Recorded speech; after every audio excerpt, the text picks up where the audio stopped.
Shy?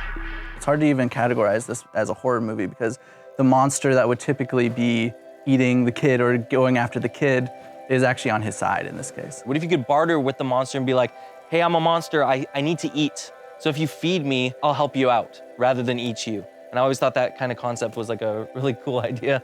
And we did it. I think we did a great job at telling that story. Children's stories turn a page. Youthfulness begins to age. They grow and grow, become adults. And then it's no one else's fault. Mommy, Mommy, Mommy, Mom, Mommy. In the beginning of the film, you see that Shiloh is in a very happy state. He's got like a beautiful family. We played a lot with like the colors and made it look very bright, like it was like the fairy tale type family. It starts off with me and Shiloh building a children's book about a clown named Crumbs. I get a call to work, and all of a sudden, I don't come home. There's the awakening where Gia is in shambles that she knows something bad has happened, and all of a sudden, I'm no longer there. What's the matter, mute kid? That dad got your tongue? Yeah, kick his ass, Bradley. Come on. Say something. One word. One word! This idea that he's going through a rut in his life and everything is just going wrong. He basically, conjures up this happy memory of a clown, but like in a dark, twisted way. And he has to battle his real life monsters. So he has to create an even scarier monster in order to like kind of tackle those problems. And Crumbs kind of fills in the gaps of like everything that Shiloh isn't. So Shiloh doesn't talk much and Crumbs is a loudmouth. And Shiloh doesn't stand up for himself and Crumbs helps Shiloh stand up for himself. Crumbs is everything that Shiloh has manifested, but also everything that he wants to be. Since you won't use your words, I'm gonna give this punk what he deserves. What the hell is this kid doing? Is he all right? It's fine. Retard. I said, I'm gonna give this punk what he deserves!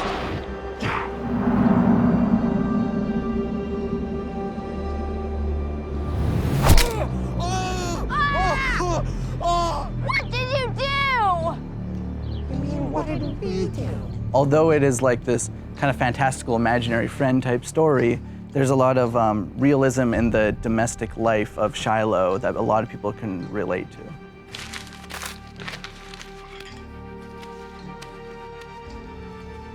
Harvey, you've had a long day. Why don't you just go and... I slaved my ass off all day at work while you were at home getting drunk. It's one glass. And then I come home to this freak and his creepy little drawings.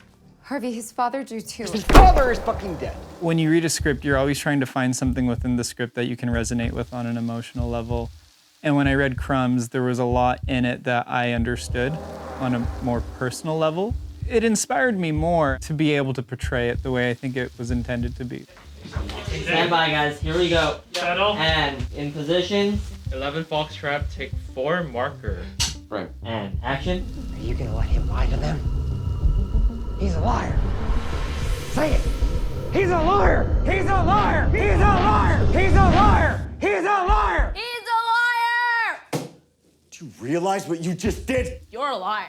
Now you decide to talk. You're a fucking loser, Harvey. Jared, can you try like when you're gonna let him lie to them like that? Yeah. Can you like kind of address Harvey with that? Like you're gonna let him lie to them Okay. like that?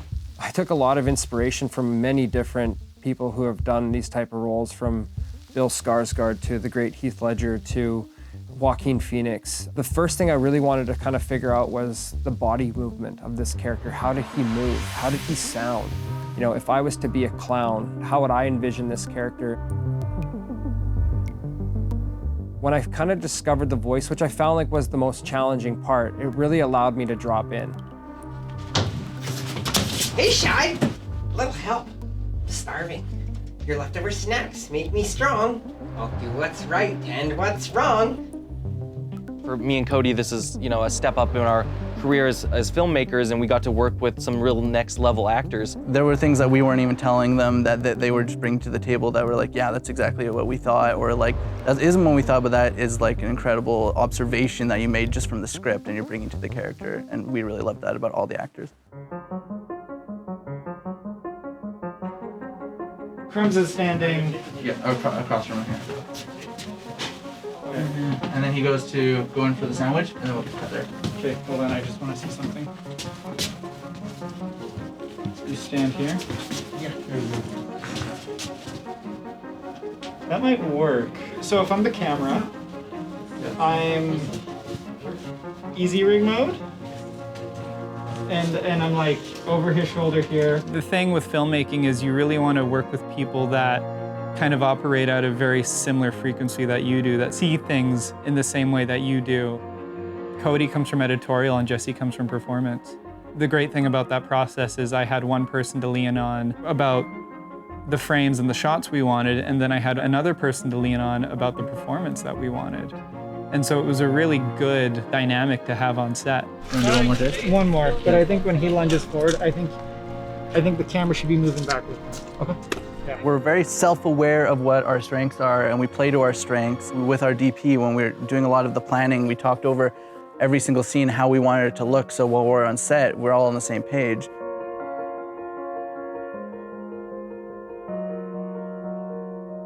Early on, we had an inspiration for a film, and it's called Super Dark Times.